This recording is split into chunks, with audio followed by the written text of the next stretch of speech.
Hello and welcome to Atlantic Fellows Conversations. I'm FIONNUALA SWEENEY. Today, ALICE WROE, the Atlantic Institute's Augmented and Virtual Realities lead, joins me to discuss the use of AR and VR in healthcare, how it can ease pain, and the ethical challenges it presents. You'll also hear from DEEPA Mann-Kler, Chief Executive of NEON, who, with Jeremy Lim, Atlantic Fellow for Health Equity in Southeast Asia, took part in an Atlantic Fellows webinar on the topic earlier this year. Now over to Alice for more about the webinar. We heard from DEEPA Mann-Kler, who's an immersive health specialist, as well as being the CEO of NEON. And we also heard from Jeremy Lim, who's an Atlantic Fellow for Health Equity in Southeast Asia. DEEPA is an incredible thinker because she is able to put care and humanity at the absolute centre of all of her work. And in health, sometimes things can feel quite abstract or a little bit intimidating, but DEEPAs have so much heart. You just intuitively understand them. What Jeremy brought was a really wonderful expert eye. So he could ask the question from the health perspective, but then he would instantly loop his question into what it really means for us as patients or as health professionals or as just people in society, what this health innovation, how it impacts us. I was so grateful that Jeremy was able to steer the conversation from that expert angle. Both of them were so caring and kind and really visionary in what they were saying and the work that they've done.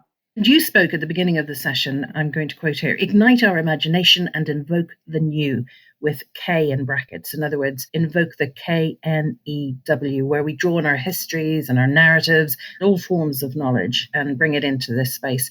Explain a little more about that, because this is something we talk about a lot in the Atlantic Fellows community. This idea of the new is from the Atlanticology. It's like a pedagogy that has been developed within the Atlantic Institute and the Atlantic Fellowship community. I absolutely love it because what we say at the beginning of all of our sessions is bring with you your past, your experience, your expertise, your life, bring your whole self to these conversations and to these learnings that we're undertaking together. For me, when I read that idea in the context of everything that Atlantic Fellowship does, I couldn't believe how pertinent it was within a tech context. Because so often when we're thinking about technology, when we're looking at innovation, we're kind of frozen in this state of, oh my gosh, I have nothing to bring to this. I don't understand the coding or the language. But actually, our lives and our experiences are so relevant when we're thinking about technology. It's this idea of bringing the new with this bracketed K. I wanted to extra cherish that in the Being Human series because it's so relevant. It makes the whole AR, VR space less alienating and distant, I think, for people if they know that they can bring what they already know historically, personally, and through their cultures and communities to it. Yeah, what you already know from your work life, from your personal life, and also what you just feel in your gut.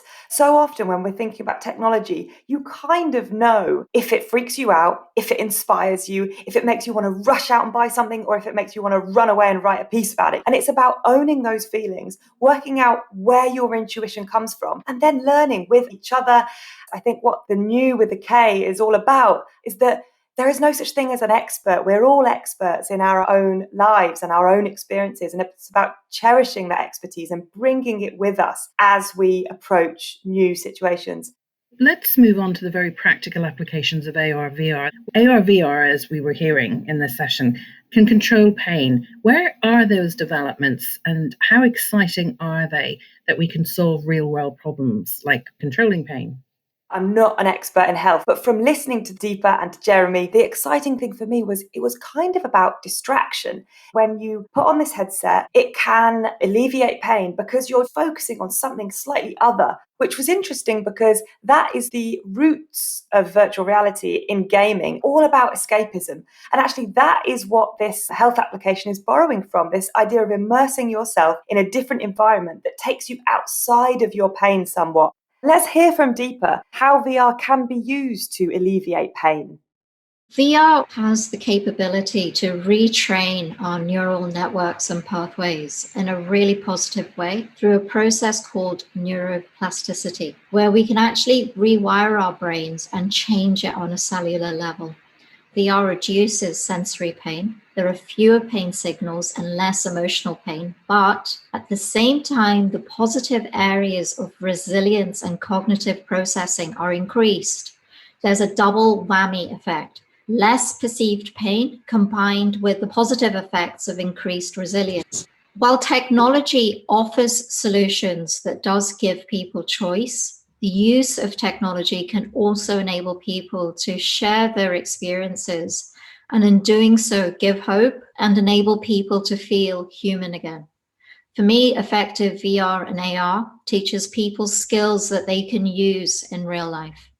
My mother has suffered from chronic pain for the past 25 years.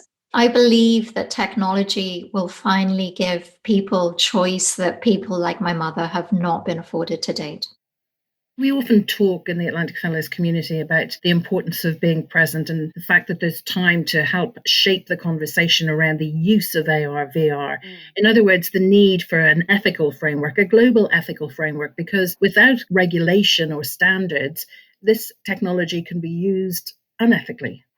You're so right. And that is exactly why we invited DEEPA to be part of this series, because she speaks so powerfully about the ethics of AR and VR and what we need to do as activists in this context.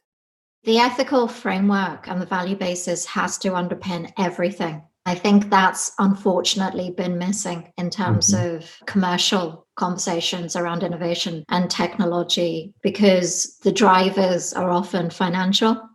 So my approach is always human-centric, and whatever R&D project you're involved in, the person who is going to be affected by it or is going to be used or for whom you're developing that benefit has to be at the center point. That's with whom you start your conversation, and they have to be there every step of the way. And that's the only meaningful way for this to happen. There was a very interesting point that Jeremy brought up about what could we as a fellowship do if we came together. It was about creating almost like a council where we're thinking about what could AR and VR be used for, and what safeguards can we put in place to make sure that it doesn't become manipulated, as you say, and where do we land as a community in terms of what's positive and what's negative. In the Zoom room, everybody kind of sparkled when DEEPA talked about a VR experience that's been developed to help the process of children being vaccinated. As a child puts on the headset, the nurse follows the experience on their phone, and then all of the physical moments of touch for the child are mirrored in the VR world. And it makes the child be able to recontextualize what's happening. And the process is so much more imaginative and relaxed. And there's not this pain and fear that's permeating through everything. That felt like an ethical way to use VR. It was solving a problem. It was imaginative. It was kind. And it slipped seamlessly into a health context. But other examples, particularly around dealing with grief, and sometimes replicating an experience with a loved one that has died, ethically, that feels off to us. The project about the Korean virtual reality experience, that is fascinating on many, many levels. A mother and father, they had lost a young daughter, but they used the second sibling that was left behind in terms of the facial scanning and modeling. Then the mother got to meet the daughter in this virtual reality environment for one last birthday. I was left thinking, what's the impact of this on this sibling that's been left behind, who's too young to actually give consent to this in terms of the trauma and the healing? It's the unintended consequences and effects. How do we future-proof our innovation? It's about working out where are those lines drawn, and as a community, how could we start to build that framework? As we're talking there about using AR, VR tech in a health context, it does raise the pertinent issue, which we've touched on before, digital exclusion. There will be people, communities, countries where there will not be access to this kind of technology. DEEPA spoke at length around exactly that. How can we make sure that AR and VR doesn't widen health inequity rather than close that gap? Digital exclusion and digital poverty have become even more polarized over the past year, and we've seen that with COVID. For me, I think augmented reality and digital phone innovations are going to be really interesting because the costs will come down. It will be accessible on people's phones. There's talk of contact lenses, there's talk of glasses, which people have been talking about in the industry for a few years now. And the costs do come down. But if it can be shown to help in, say, preventative healthcare, so that you're investing for the long term, and that is a financial incentive to governments to invest in it, then maybe that will be a driver.